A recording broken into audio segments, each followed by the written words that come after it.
I believe that I define who I am, and not stats. By Jamira McLeod.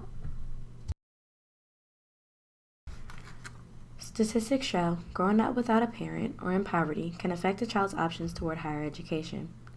When I was 2, my father was sentenced to 14 years in prison, leaving my mother and I to continue through life in poverty, a lifestyle I had no intent to remain in.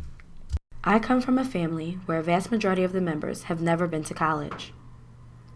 Instead, they have either gone directly into the workforce, jail, or death, all of which should have discouraged me from my most recent accomplishment, attending college. Despite my family's history, my mother was determined to maintain the relationship with my paternal family. In doing so, I developed a strong relationship with my grandmother, who instilled the core belief of education in me. I remember my grandmother standing in the kitchen telling me about her values. I recall walking in and hearing the sound of popping oil, garlic powder, black pepper, seasoned salt. The combination of those 3 seasonings told me exactly what was being cooked. Fried chicken, her specialty, and my favorite.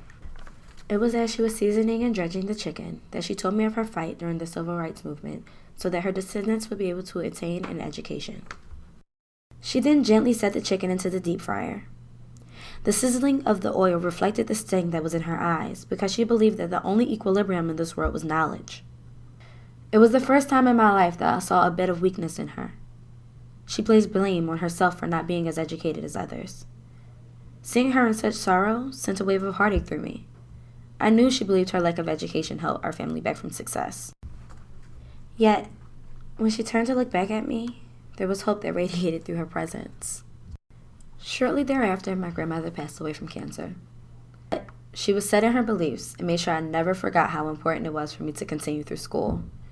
In her will, she left me some money with a note saying, "This is for when my little girl goes to college." And here I stand. The girl who grew up in poverty. The girl who couldn't be with her father until she was 16 and yet graduated and completed her grandmother's dying wish. I made the decision not to be a statistic, and because of that, I have been able to accomplish everything that the numbers say I should not have. The life experiences that I have been put through do not define me. I am not a statistic because life isn't meant to be generalized into simple concepts.